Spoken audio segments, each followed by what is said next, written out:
Olá, amigas e amigos do canal Espírita O Bom Samaritano. Hoje teremos uma reunião especial com o nosso companheiro João Máximo. O tema não poderia ser outro: Jesus.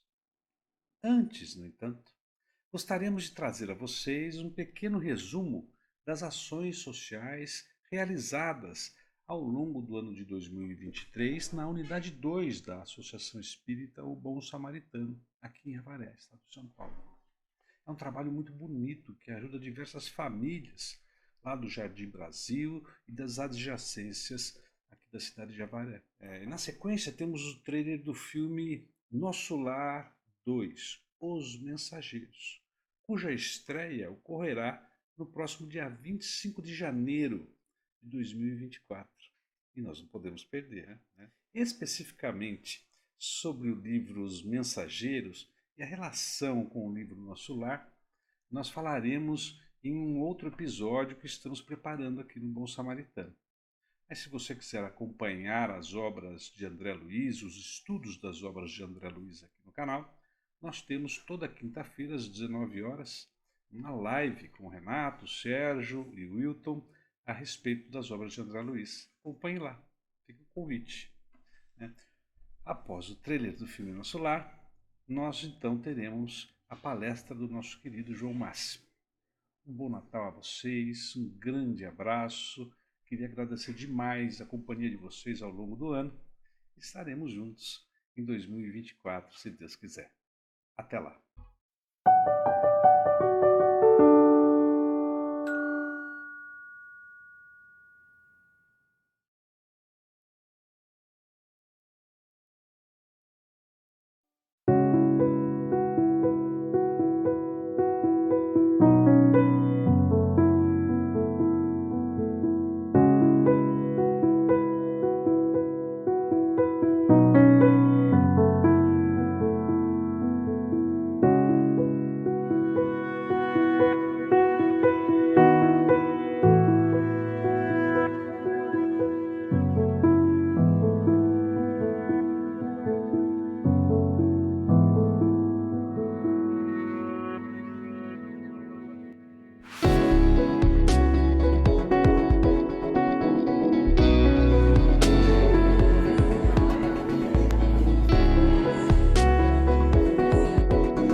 Este é o Dr. André Luiz.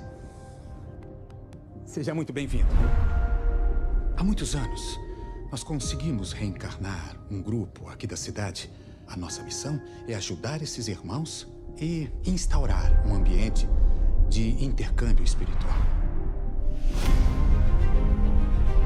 Quantas e quantas vidas nós já vivemos? O que é realmente importante agora? O que vale mesmo é amar.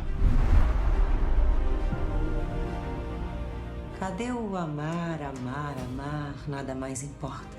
Fato é que a próxima vida é sempre a mais importante de toda a nossa história? Rapaz, eu vou te fazer um médium dos bons. É assim que se demonstra o verdadeiro valor da fé. Essa mulher ir embora, Amanda.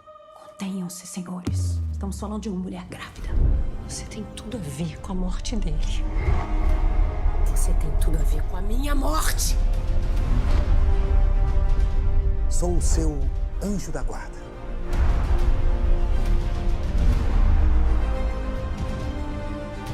A gente ama você do jeito que é. Deus do céu. Te aceitamos. Venha comigo.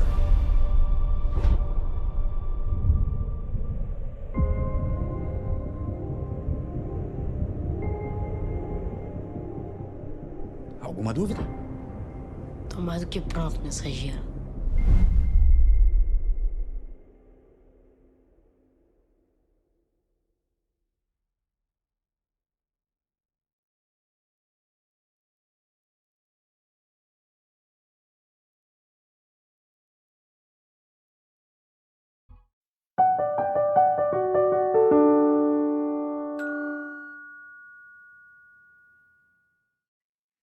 Boa noite a todos. Que a paz de nosso Mestre Jesus nos cubra a todos. Hoje, essa confraternização tem para mim um gosto especial. Lá há 16 anos atrás, quando tiveram a loucura de me chamar para fazer uma palestra aqui em Avaré, a Casa Bom Samaritano foi uma das casas que me abraçou, que me acolheu e que confiou no trabalho que naquela época eu dava os primeiros passos. E hoje eu tenho a alegria e a honra de me considerar parte da família Samaritano. E por isso, para mim, é uma grande honra estar aqui hoje. E uma grande responsabilidade. E o que melhor falar do que de Jesus? Mas como estamos às vésperas do Natal, eu queria colocar com vocês algumas reflexões a respeito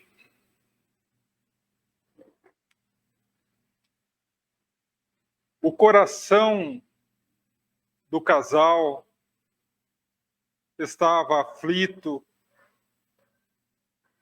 as dúvidas, a ansiedade tomavam conta deles. À medida que entravam na cidade e percebiam que a cidade estava lotada devido ao édito de Augusto, procuraram uma hospedaria e que foram recebidos por Efraim, o proprietário. Ele explicou a situação, que sua esposa estava prestes a dar à luz. Mas Efraim, como se não tivesse ouvido nada, simplesmente disse: eu não tenho local para hospedar uma mosca. E como ele começou a pousar os olhos de lascívia, de luxúria, sobre a jovem esposa daquele estranho homem, ele simplesmente agradeceu e foi embora. Na segunda hospedaria, agora de Isaac, a mesma dificuldade de colocação. Mas Isaac foi um pouco mais atrevido. Eu não tenho espaço, mas se você quiser, eu dou abrigo à sua esposa e você dorme na rua. com o mesmo olhar de sensualidade foi descoberto nos olhos daquele proprietário, ele também agradeceu respeitosamente e foi embora. A terceira hospedaria era de Yosef. Yosef foi mais direto e cruel. Como pode uma jovem e linda mulher, ainda colhendo os primeiros anos da juventude, estar ao lado de um homem velho? Eu não tenho local para vocês dormir, mas se tu quiseres me vender a sua esposa, eu aceito e pago de bom grado. Aterrorizado com a proposta, o homem segurou a mulher e saiu a correr. E entre a aflição e a angústia da recusa dos homens, os dois oraram a Deus, que lhe prepararam a hospedaria da estrebaria. Se os homens negaram abertura ao Salvador, os animais lhe prepararam o caminho. E para muitos a estrebaria era local fértil e perigoso, mas Jesus via Deus naquele altar da natureza. E 2000 anos depois ainda estamos lembrando da estrebaria como um santuário de luz.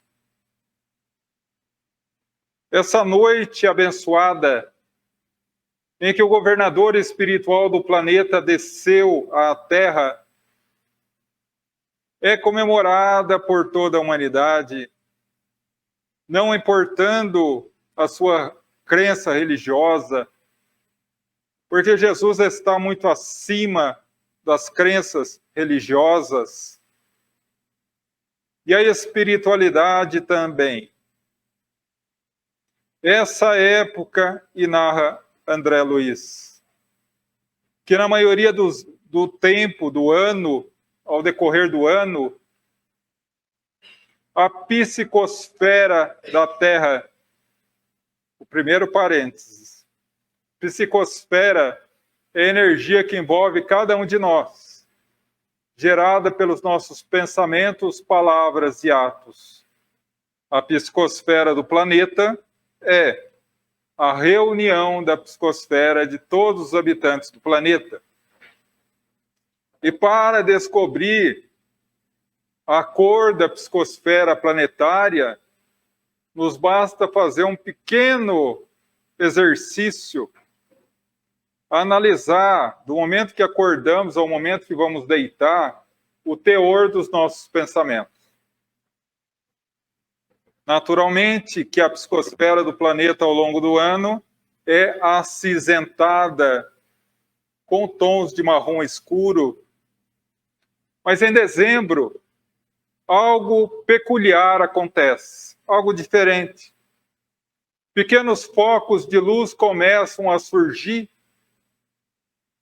até que o clímax chega na noite do dia 24 para o dia 25 de dezembro, quando a simples lembrança de Jesus faz com que a psicosfera planetária se modifique para um tom luminoso. E alguém pode dizer assim, João, mas como pode a espiritualidade dar tanto valor a essa data, se a ciência já comprovou que Jesus não nasceu no dia 25 de dezembro? Não está errado? Não deveríamos saber o dia certo para comemorar direito? E aí nós analisamos a seguinte questão. Os espíritos de luz, eles não estão preocupados com o calendário, eles estão preocupados com o sentimento. Por que eles se vinculam de forma mais aconchegante à terra nessa época? Porque nessa época, o coração e a mente humana se abrem mais a Jesus. Focos de auxílio, de campanha a idosos, a crianças, a doentes, pipocam aqui e ali por todos os lados do planeta. E Jesus, o divino governador, aproveitando a oportunidade, se agasalha mais intimamente a nós, seus tutelados, de tal forma que André Luiz chega a mencionar em um dos seus livros que a oração feita de coração na noite de Natal é recebida pelas mãos do próprio Cristo. Mas mesmo assim, João, eu sou muito categórico. Eu não consigo entender a questão do dia 25 de dezembro. Então vamos voltar um pouco na história e analisar o porquê do dia 25 de dezembro. Por volta de 750, 760 anos antes de Cristo, se funda na região do Lácio uma pequena aldeia que 700 anos depois seria o maior de todos os impérios do mundo à época, Roma. E um dos fundamentos de todo o império é a religião. E o povo romano cultuava os deuses do panteão romano. Júpiter, o senhor de todos os deuses, Saturno, o senhor do prazer, do vinho, da festa, Marte, o senhor da guerra, e assim por diante. E alguém nesse momento já deve estar perguntando assim, nossa, que curioso, os deuses romanos tinham o nome dos planetas. Não, os planetas têm o nome dos deuses romanos. E tudo corria maravilhosamente bem até o século IV, quando sobe ao poder, mais propriamente em 311 da era cristã, o imperador Constantino, que ao ver o risco que o império corria diante de um movimento muito crescente de uma nova filosofia fundada por um jovem carpinteiro há 300 anos antes, o cristianismo, que ameaçava ruir as bases da religião romana, ele, como pragmático e político hábil, se utilizou de uma receita até hoje usada por muita gente. Se eu não posso com o inimigo, me uno a ele. E num sonho muito peculiar, para não dizer outra coisa, ele se converte ao cristianismo porque teria ele sonhado que Jesus, em plena batalha, desceu do céu e o salvou da morte certa. A partir daí, ele reúne as maiores autoridades do cristianismo da época.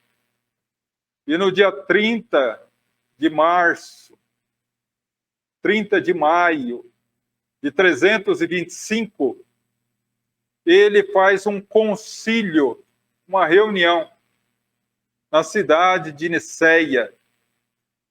E ali se discute sobre tudo.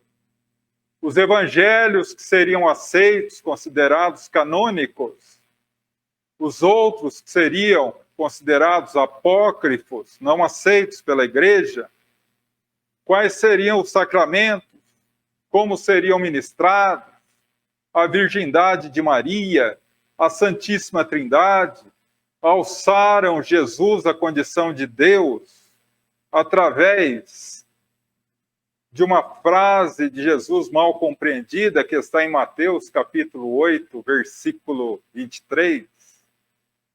Eu e o Pai somos um. Então foi discutido tudo e faltava o nome. O nome da nova religião oficial de Roma: Igreja, uma congregação de pessoas com o mesmo ideal. Católica, que vem do substantivo latino, que significa universal, abrange tudo. Apostólica, porque nascida dos textos dos apóstolos. E romana, porque a partir dali seria a religião oficial de Roma. Mas como você não consegue impor a religião por força de lei, o povo continuou a cultuar os deuses romanos. Até aí, tudo bem.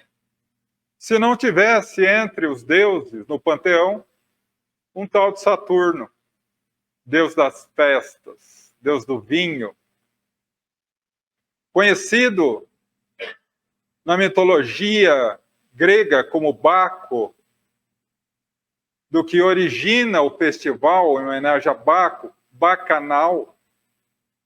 E aí vocês imaginam o festival em homenagem a Saturno, o teor desse festival. Esse festival era feito do dia 17 de dezembro ao dia 24 de dezembro. E como que eu posso dizer isso dentro de uma casa espírita? Vamos imaginar que era uma festa em louvor à carne e ao prazer. Bebida, comida, todo tipo de prazer era liberado. Não tinha nenhum tipo de pudor ou proibição. Então, durante uma semana, Roma se voltava única e exclusivamente ao prazer. Começou a dar um problema, porque uma das bases da igreja nascente era que o sexo era tido como uma coisa duvidosa, até pelo fato da interpretação da fábula.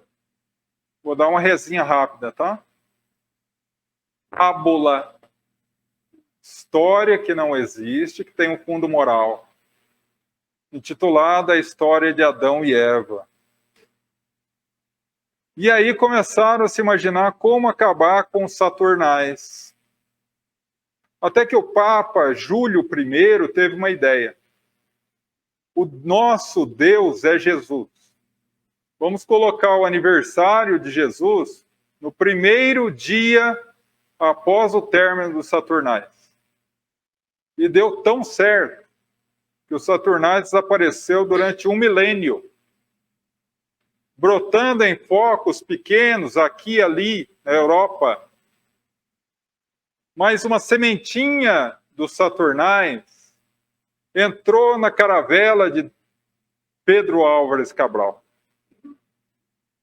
Atravessou o oceano e, como diz o nosso amado poeta Pero Vaz de Caminha, na carta ao rei de Portugal, nessa terra abençoada em se plantando tudo dá, a semente do saturnais ganhou vida aqui, criou raízes, cresceu frondosa, mudou para fevereiro, saiu de saturnais para Carne Vale, festa da carne, e hoje temos o carnaval. Mas isso é conversa para fevereiro.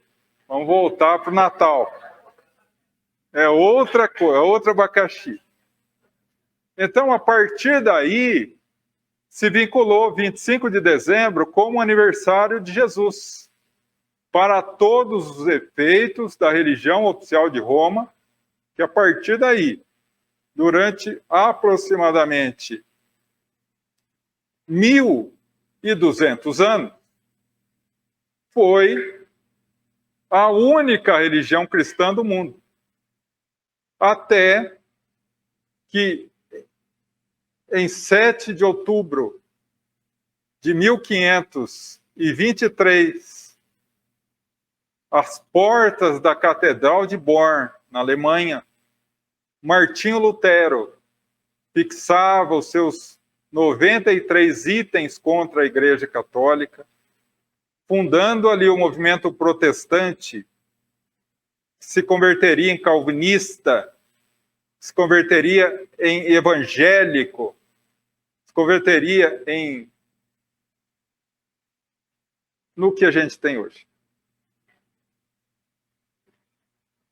Então, a partir daí, nós encontramos essa história do Natal fixada em todas as religiões que nasceram, de alguma forma, da Igreja Católica. Porque a Igreja Católica é a mãe de todas as religiões cristãs do mundo, seja qual for a denominação. Todos simbolizam o Natal como o nascimento de Jesus. Mas aí vem uma reflexão. João, por que a espiritualidade não acaba com essa confusão, nos dando a data correta? De quando? Será que os espíritos superiores não sabem quando Jesus nasceu? Lógico que sabem. Mas por dois motivos. Primeiro, porque é irrelevante data. Não importa. E segundo, que nós temos que caminhar com os próprios pés. Então, baseando nisso, e baseando em uma expressão do Espírito de Verdade, na primeira mensagem da introdução dos Espíritos, do capítulo 6, o Cristo Consolador do Evangelho segundo o Espiritismo, Espíritas, amai-vos, viu, gente? Não é armai-vos, não. Amai-vos. Eis o primeiro mandamento. Instruí-vos. Eis o segundo. A gente começou a fazer um estudo comparativo. E para isso nós pegamos o Evangelho, as obras espíritas e a ciência. E fizemos uma comparação, um estudo comparativo para ver se descobrimos a data. Eu queria compartilhar com vocês. Começar pelo ano. Quem aqui conhece Humberto de Campos? Também conhecido como Irmão X. Todos, né? Quem aqui já ouviu falar no livro chamado Crônicas de Além Túmulo? Quem aqui já leu esse livro? E agora vocês vão cair o queixo. Todas as pessoas que leram esse livro sabem o ano que Jesus nasceu. Porque lá tem exatamente o ano que Jesus nasceu. Aonde? Como eu sou bonzinho, não vou fazer vocês lerem o livro inteiro. Capítulo 15. Ante a ordem do mestre. A história é assim, o Crônicas de Além Túmulo, cada capítulo é uma história de Humberto de Campos. E o capítulo 15, Ante a ordem do mestre, é assim: véspera de Natal para a noite de Natal de 1846. Jesus chama João Evangelista para uma conversa. Vira para João Evangelista e fala assim: meu amado João, como vai o movimento cristão no mundo? Está escrito lá. João senta e chora. E aí ele fala das dificuldades do movimento católico, das dificuldades do movimento evangélico. E aí Jesus fala assim para ele: se os vivos nos traíram, a partir de hoje os mortos falarão por mim. 24 para 25 de dezembro de 1846. 3 meses depois, dia 30 de março de 1847, do outro lado do oceano, nos Estados Unidos, no estado de Nova York, na pequena cidade de Huntsville, Kate e Margaret Fox começaram a ouvir batidas. Encontraram uma maneira de estabelecer um diálogo com as batidas. Essas batidas se converteram em mesas girantes. Essas mesas girantes se converteram em uma febre na Europa e particularmente na cidade Luz, Paris. Até que em 1855 para 56, a convite do Monsieur Fortier, o professor doutor Hippolyte Léon Denisard Rivail, e se alguém perguntar quem é esse, vai ser expulso da reunião. Kardec. Ele foi assistir. E em 18 de abril de 1857, se corporificava no mundo a doutrina espírita. Então, esse livro e esse capítulo fala isso. Mas tem um parágrafo, 3 linhas que nos falam o ano que Jesus nasceu. Porque antes de perguntar como vai o movimento cristão na Terra, Jesus pergunta assim a João: lembra do meu natalício na Terra? Quando eu nasci? E João fala assim: como não, mestre? Foi no ano 749 da fundação de Roma, e não no ano 754, como erradamente calculou Frei Dionísio no século VI. Por que ele coloca a fundação de Roma?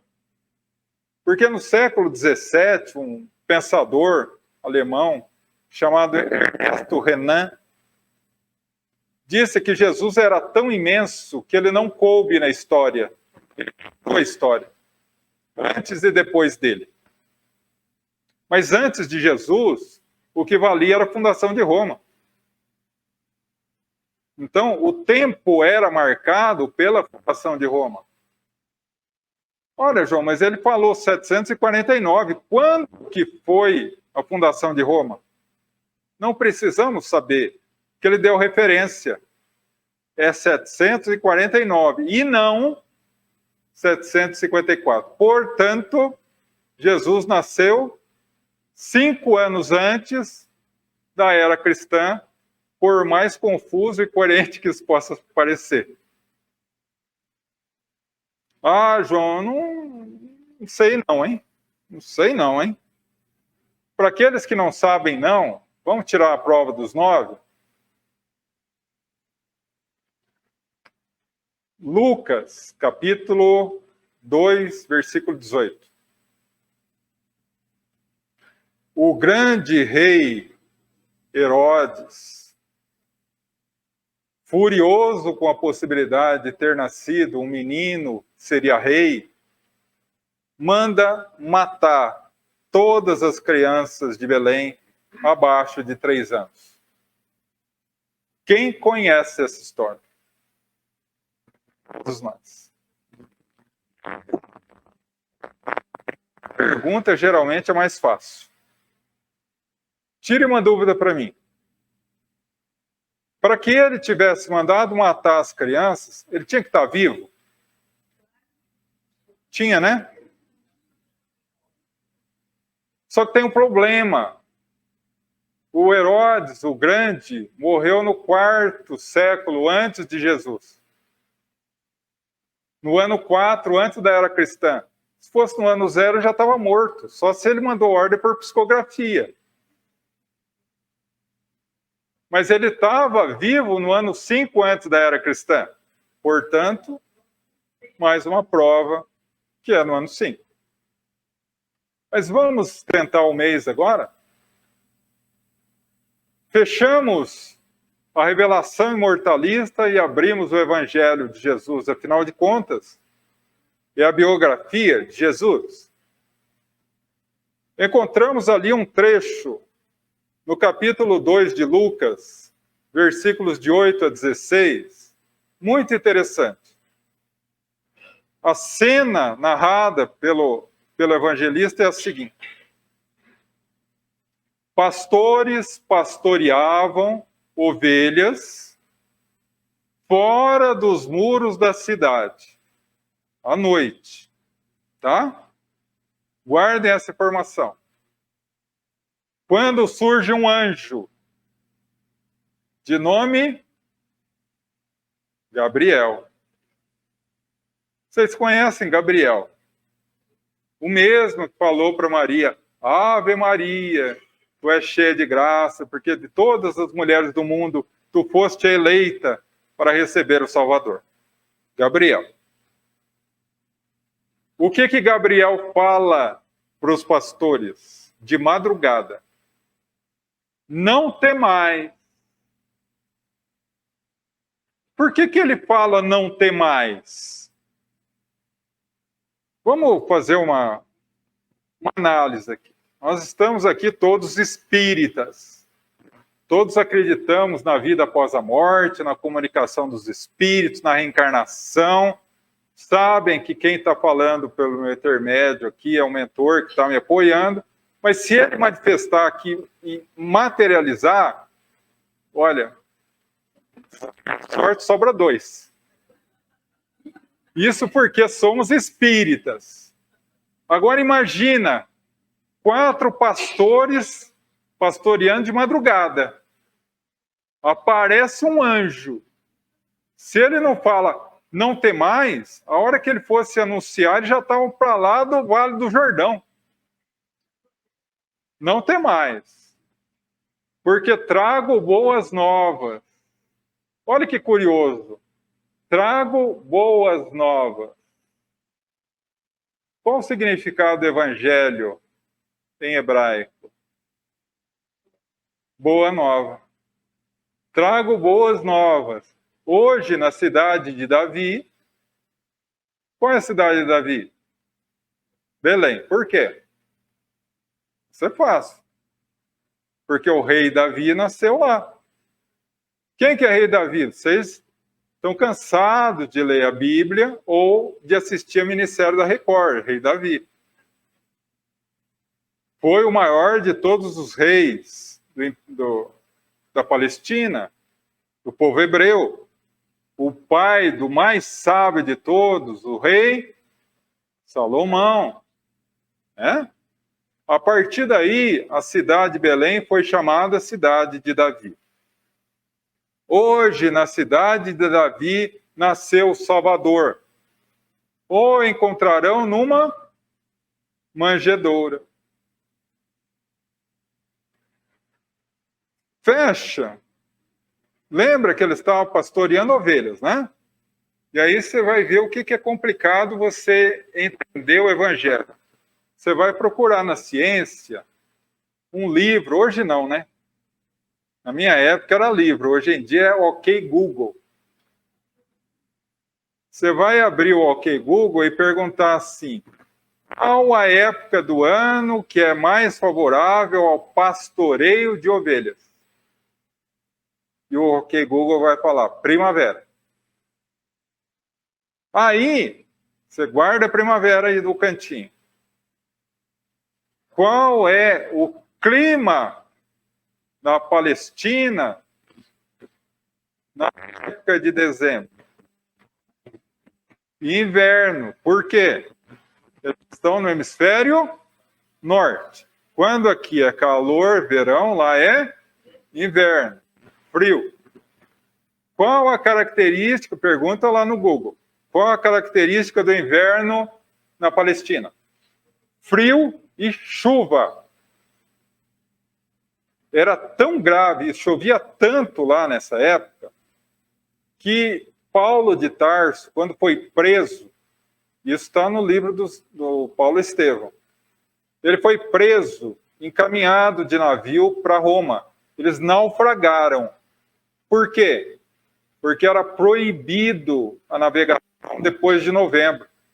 Porque era tanta chuva e eles se guiavam pelas estrelas. Naufragaram. Agora eu pergunto para vocês, essa é mais fácil. Tem como pastorear a ovelha debaixo d'água? Não. Então não é dezembro. Não é dezembro. Aí, a gente vai ver lá no hemisfério norte, quando que é primavera. A primavera começa em março e vai até junho. Junho, julho, por ali. Então, ou é março, ou é abril, ou é maio, mas se fosse 4 de maio, eu dava festa aqui. Ou junho. Então, aí, a partir daí, a gente fecha a informação e vamos abrir o Evangelho de novo. Lucas, capítulo 4, versículo 10.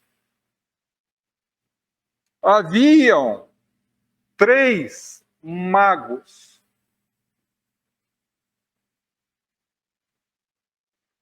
Pegadinha. Eram 3 magos, alternativa A. 3 reis magos, alternativa B. Ou não sei, alternativa C. Por mais incrível que isso pareça, eram 3 magos. O Evangelho não fala que eram reis. Não falam que eram reis. Magos. Mas por acaso, João, esses 3 estudaram em Hogwarts? E eu não sei se todos pegaram a referência. Harry Potter, né? Bruxo, mago, não. Por quê? Eram astrônomos. Olhavam as estrelas, estudavam as estrelas. Então, imagina, há 2000 anos atrás, nenhum tipo de tecnologia. Você saía trabalhar de manhã, o sol sumia. Um eclipse solar. Acabou o mundo. Acabou o mundo. Aí chegava um cara lá falando, não, fica tranquilo, isso é eclipse. O que é isso? Fica tranquilo, basta saber que tal hora o sol volta. E voltava. É mágico, é mago. Por isso, 3 magos. Tá? Observando o céu, viram uma estrela, entre aspas, diferente, que tinha um movimento diferente. E como eles já sabiam lá no Oriente que estava previsto a vinda do Salvador, observando as estrelas, eles viram essa movimentação e falaram, pode ser, vamos seguir. Seguiram, saindo do Oriente, do leste para o oeste, ocidente. Da direita para a esquerda. Isso é importante, grava isso. E vieram 4, 5 dias de viagem. Chegaram em Belém. E aí, conforme o filme, a estrela iluminou em cima da estrebaria. Brincadeira, não é assim não, gente. Oh, calma. Que estrela é essa? Primeira coisa, desculpa fazer isso com vocês, no dia de confraternização, a Cecília vai me matar eu fazer isso. Fazer vocês voltarem às aulas de 6ª série, ciência. A Terra tem 2 movimentos. Doeu, né? Rotação e... Oh, maravilha, ó. Todo mundo vai se dar bem no Enem. Maravilha. A rotação, ela gira em torno dela mesma, do eixo. E essa rotação é em sentido horário. Horário, tá? Do oeste para o leste. Da esquerda para a direita. Ok. Então, quando você vê as estrelas caminhando no céu à noite, elas caminham para onde? Do oeste para o leste. Por quê? Porque não são as estrelas, é a Terra que se move. Só que curioso, aonde que eles estavam, os magos? No leste. E para onde que ela levou eles? Para o oeste, sentido anti-horário. Que estrela louca é essa que caminha no sentido contrário ao movimento da Terra? Vou mudar a pergunta. Qual o único corpo celeste que tem movimentação própria? Cometa. É possível que um cometa tenha passado, eles observado o cometa, e durante 4, 5 dias esse cometa esteve visível, e quando ele desapareceu da órbita da Terra, saiu da órbita da Terra, ele desapareceu, e nesse momento eles estivessem às portas da cidade de Belém? Pode? É lógico isso? Pode acontecer? Pode. Ah, João, mas eu não acredito. Porque eu estava naquela noite gelada de julho de 1986 para ver o Halley passar e não vi nada. Eu também estava lá. Só que tem época que ele não aparece. Se você for ver a penúltima vez que ele veio, em 1910, o povo pensou que o mundo ia acabar. Que ele chegou tão próximo que via um rasgo de luz no céu. Então é possível ser um cometa. Imagina, você é um mago, está com outros 2 colegas, está seguindo a estrela, some.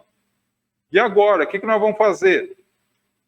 Vamos entrar na cidade aqui, comer alguma coisa, pensar em alguma coisa. Entra numa cidade como Belém, que na época tinha 40 casas, 150 habitantes.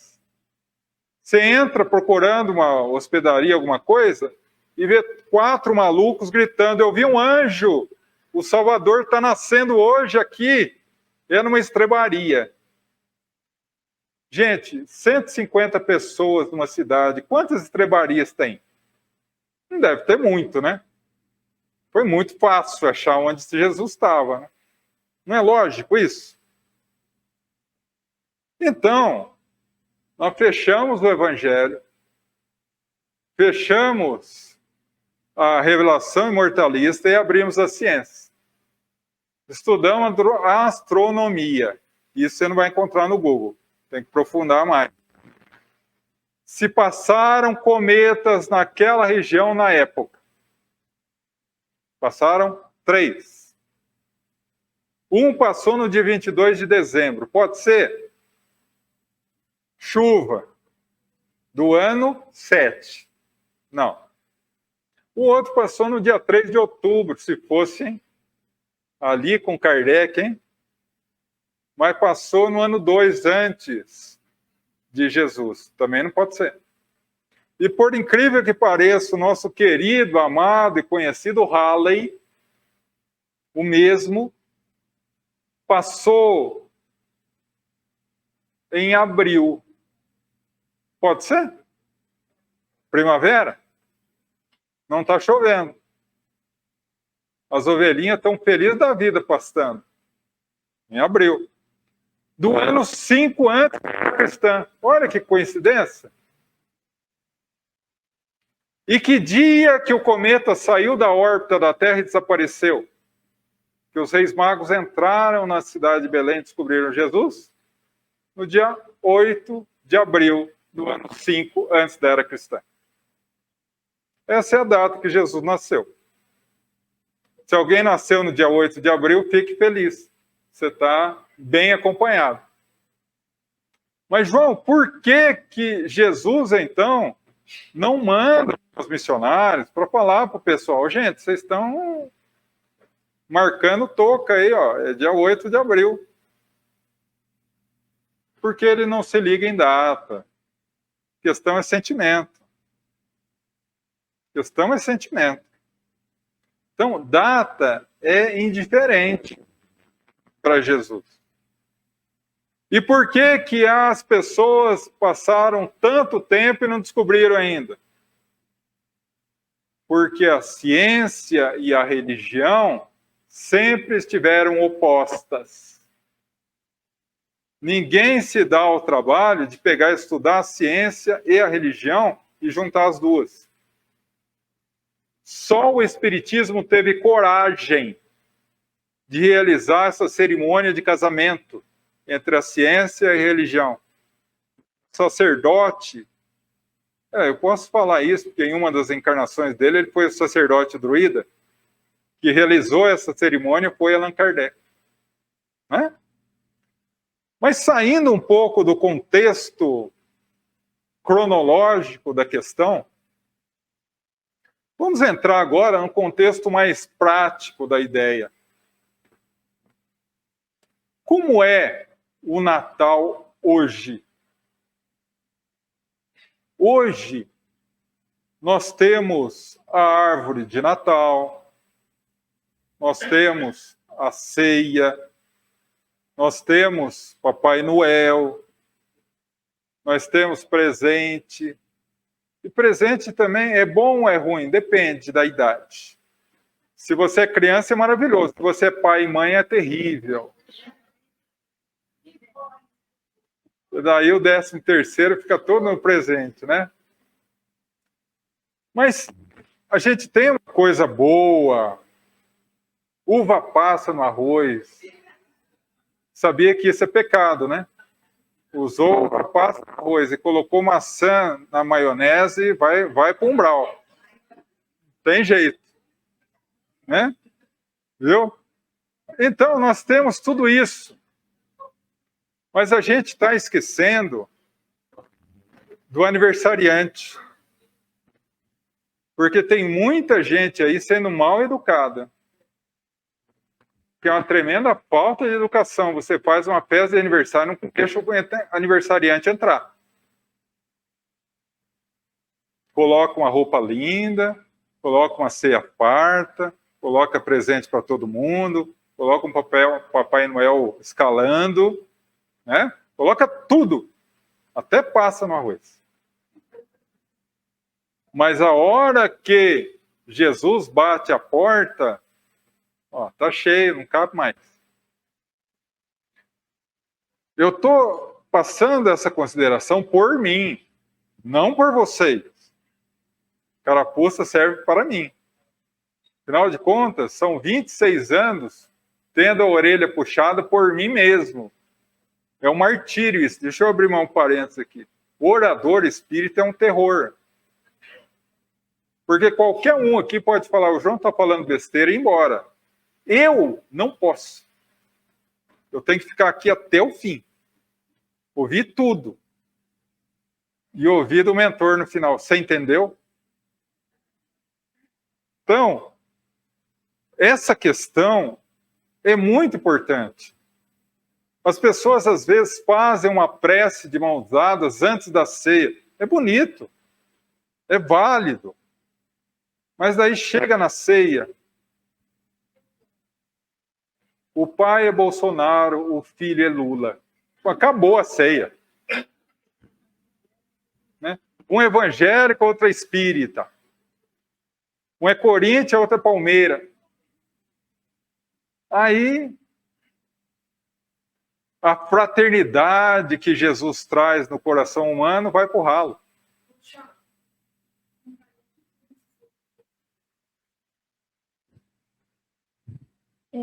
Eu vi, esse ano aqui fiquei prestando atenção nas decorações. Me chama a atenção, põe a figura do Papai Noel em tamanho nosso, humano, na porta. Por que não a figura de Jesus convidando para entrar? Exatamente. Penso sempre nisso. Exatamente. Sabe uma dica legal? Quem sabe a gente não implanta isso, uma campanha nesse sentido? Faça o evangelho no lar na noite de Natal. Mas a gente, nós espíritas, temos desculpinha para tudo também. Hein? Vamos colocar aí, eu estou falando de mim. Talvez sirva, estou falando de mim. Ah, não, mas eu tenho membros da minha família que não são espíritas. Não precisa ser espírita. O evangelho no lar é cristão. Não precisa fazer com o evangelho segundo o espiritismo. Pega a Bíblia. Abre lá, Novo Testamento. Olha, você tem a chance até de escolher 4 evangelistas. Qualquer um dos 4 serve. Lê um trecho, faz uma prece, agradece a presença de Jesus ali. Tenho absoluta certeza, a sua noite vai ser mágica. Isso me recorda uma noite de Natal. A reunião mediúnica havia acabado, assistência aos necessitados. Chico ficou sozinho no centro, Luiz Gonzaga, e começou a abrir a janela, olhou para o céu, eram umas 11h30, começou a chorar. E Emmanuel disse: o que você está chorando? Nessa hora, estão todos com as suas famílias, na ceia de Natal, confraternizando, e eu não tenho ninguém. Você não tem ninguém porque você não quer. Eu gostaria tanto de ter alguém para dividir a alegria do Natal. Então vem comigo. Levou ele à vila mais pobre de Pedro Leopoldo. Era um lamaçal. As casas eram de pau a pique. E em cima de cada montinho tinha uma casa.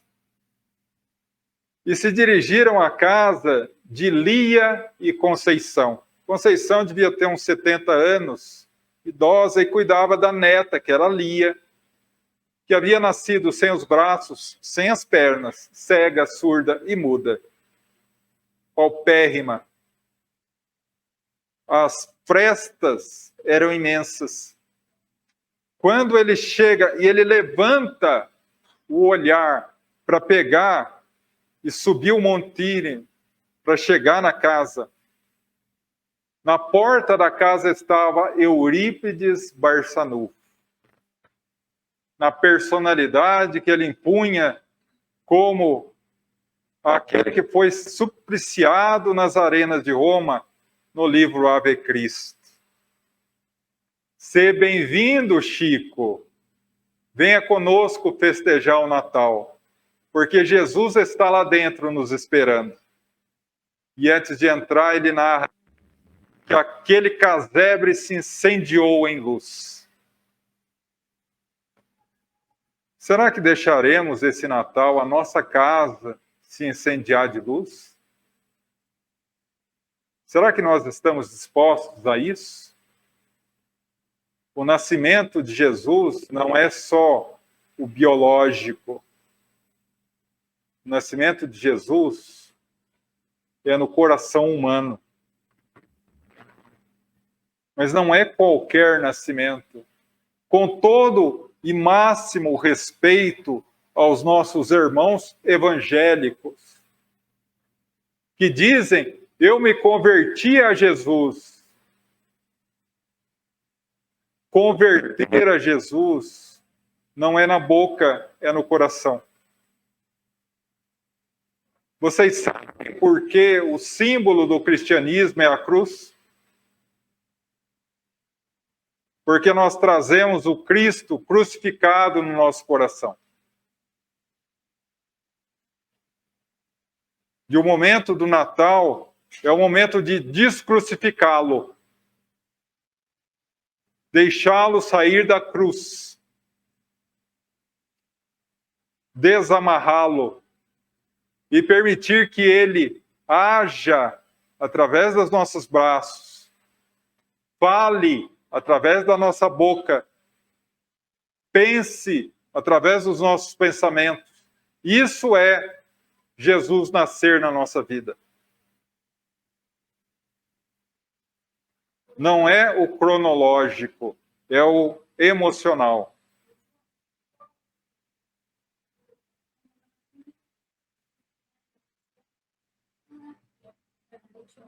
Na minha casa, a gente fazemos oração antes de comes e bebes, mas também antes da meia-noite, que meu marido não aguenta esperar até meia-noite para fazer a cerimônia. É errado?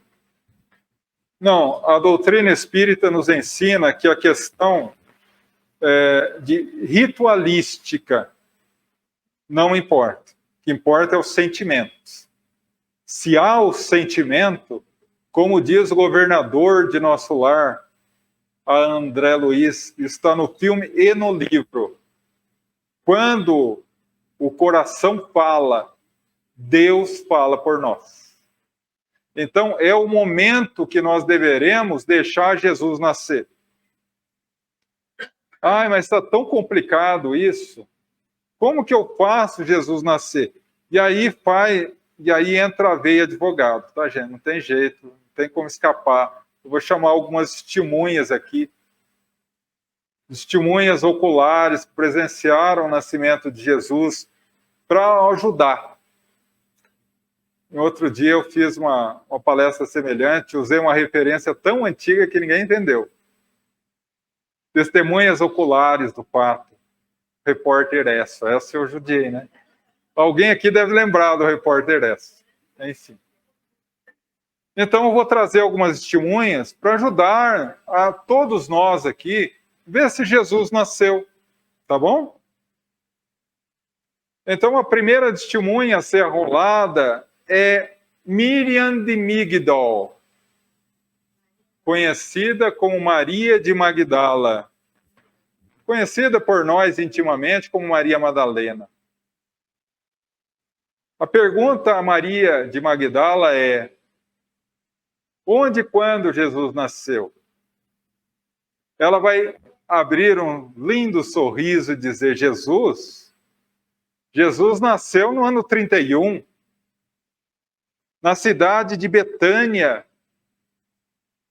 no momento que eu encontrei pela primeira vez. E pela primeira vez eu encontrei um homem que me deu tudo e não pediu nada. Apenas disse: vá em paz, filha, e ama. Onde e quando Francisco de Assis, o polverelo, o pobrezinho cantador de Assis, Jesus nasceu naquela manhã fria de outono de 1202, na pracinha em Assis, quando em seu nome entreguei a minha herança, o meu nome, as minhas roupas e a minha vida para segui-lo. Onde e quando Simão Pedro, o pescador, Jesus nasceu no ano 33, de madrugada, naquela angustiosa madrugada, nos jardins do palácio de Caifás.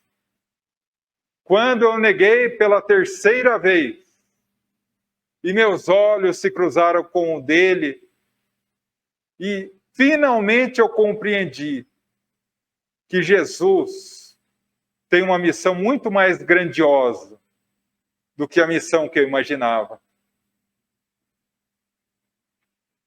Paulo de Tarso, Jesus nasceu no ano 35, às portas da cidade de Damasco, quando uma luz me cega: Saulo, Saulo, por que me persegue?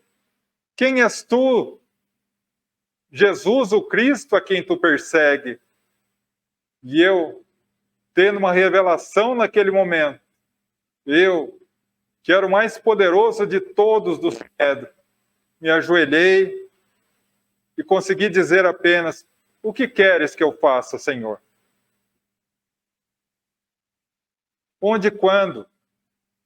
Tomé, aquele que entrou para a história como um homem sem fé. Jesus nasceu no ano 33, quando estávamos no cenáculo, fechado a chaves. Eu, revoltado, bravejava que ele havia nos abandonado e deixado para que pudéssemos morrer vitimados pelo Império Romano. Quando eu ouço uma voz, quase uma música celestial: a paz esteja convosco. Vem, Tomé, e toca, para ver que sou eu. E finalmente eu compreendi que a morte não tem poder sobre o Filho do Homem. Onde e quando? Mulher de Samaria, do poço de Jacó, Jesus nasceu no ano 32, ao lado do poço de Jacó. Quando eu disse se ele queria água, e ele me disse: eu tenho água, mulher, água da fonte viva da vida, quem bebe da minha água jamais terá sede. E eu disse: então dê-me de beber, Senhor. Onde e quando? Joana, a esposa do tetrarca da Galileia, Cusa, sofrida no casamento, em que o marido violento a traía, busca Jesus dizendo que ia abandoná-lo. Não faça isso. Teu marido é doente. Seja uma enfermeira espiritual para que ele possa encontrar em ti o amor que necessita.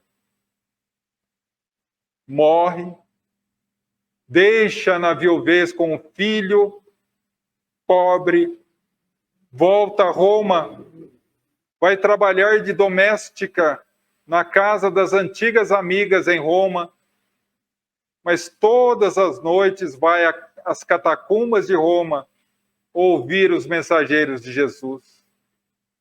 Até que as tropas de tigerinos pegam todos, amarram aos postes nas entradas triunfais de Roma, atiam fogo em aloés, uma substância muito semelhante ao álcool. Mas como ela era patrícia, não um nome, mas uma cidadã romana, o carrasco com a tocha na mão: tu és patrícia. Se abjurar o Cristo, tu serás salva. Basta uma oferenda ao deus Júpiter.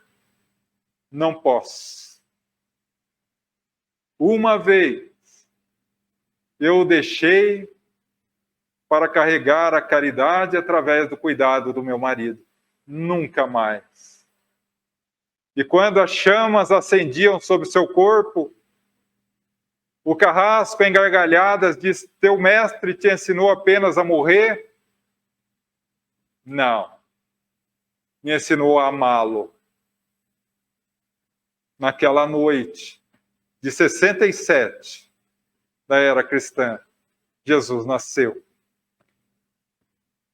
Onde e quando João, o Batista, Iocanaan, primo de Jesus, Jesus nasceu no ano 30, às margens do Rio Jordão, quando eu o batizei e vi uma luz descer sobre ele, mansamente como pomba. E ouvi uma voz dizer: eis o meu filho bem-amado, a quem pus toda a minha complacência. Onde e quando? Lázaro de Betânia. Jesus nasceu no ano 32.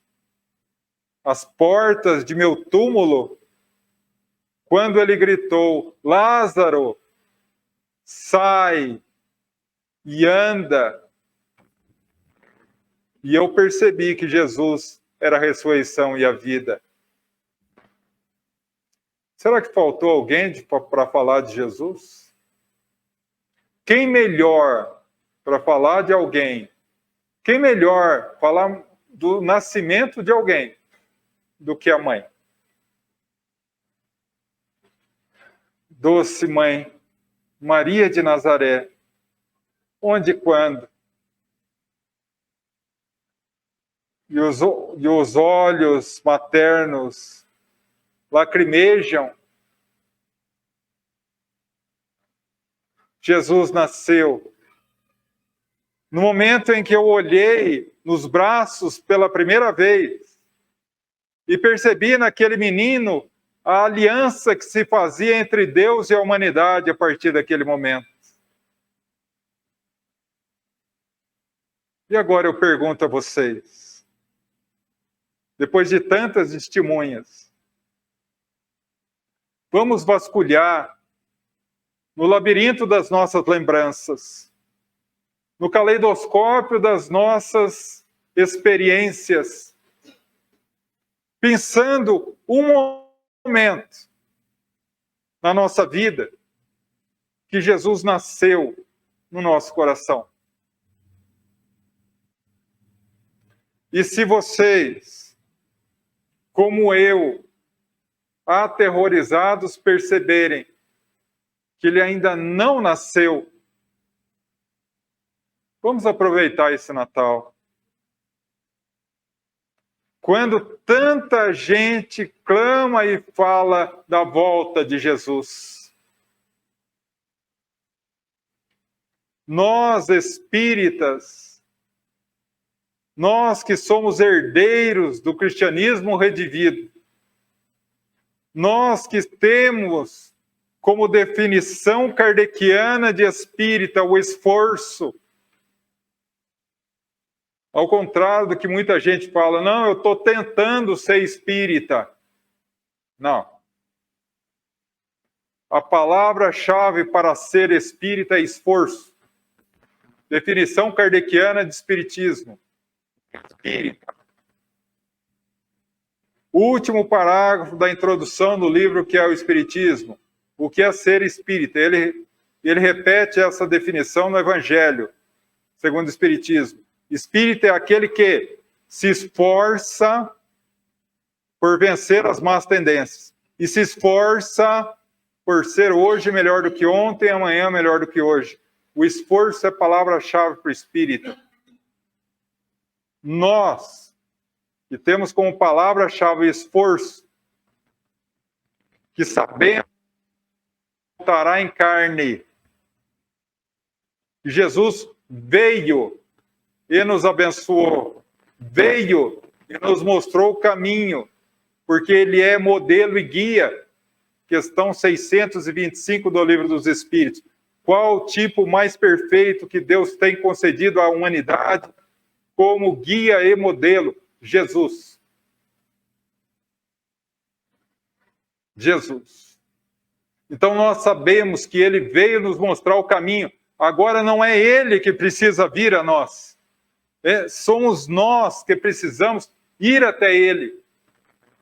Mas nos páramos celestiais, onde ele reina sobre o planeta Terra, num trono de jasmim e estrelas, não. Jesus está conosco. Eu não vos deixarei órfãos. Nenhuma das ovelhas que o Pai me confiou será perdida. Jesus, eu costumo brincar, Jesus conhece a cada um pelo nome. O primeiro contato de Jesus com Maria de Magdala, na pequena casinha de Betânia, ela vê a porta entreaberta, abre a porta, ele está no meio da sala, ele olha para ela, sorri e diz, Maria, você veio me ver? Ela assustada, como o senhor sabe o meu nome? Olha, Maria, eu sou o bom pastor, conheço todas as minhas ovelhas, uma a uma, pelo nome. É esse Espírito que há 4,5 bilhões de anos cuida de nós, nos abençoa, veio à Terra e nos mostrou o caminho, deu a vida física para nos ensinar que é possível amar, que é possível vencer o orgulho, o egoísmo, o apego excessivo à matéria, as 3 chagas da humanidade, é possível? Questão 932 do Livro dos Espíritos. Qual é o maior entrave para a evolução da humanidade? O orgulho, o egoísmo, o apego excessivo à matéria. E nessa época de humanidade perturbada, nessa época em que a humanidade se vê revirada nos valores morais, e que os 4 cavaleiros do Apocalipse cavalgam sobre a humanidade. Quem são? O orgulho, o egoísmo, o ódio e o apego excessivo à matéria. Jesus nos convoca a termos a coragem de levantar e seguir o Evangelho. Meus discípulos serão conhecidos por muitos se amarem. E Emmanuel diz além, o Evangelho caminha no mundo lentamente, coração a coração. Quer mudar o mundo? Muda a si mesmo. Então, a partir daí, Jesus nos convoca nesse Natal a deixar que ele nasça no nosso coração, se espraiando pela nossa vida, para que qualquer um que nos encontre, com pequenas atitudes diárias, possamos, como diz Joana de Ângeles, deixar pequenas setas de luz, como vagalumes na noite, para aqueles que vêm atrás, na noite do sofrimento humano, possa olhar aquelas pequenas setas e dizer, por aqui passou um anjo que indicou o caminho da felicidade. Que Jesus, nesse Natal, nos auxilie a reencontrar o caminho da felicidade. Feliz Natal a todos.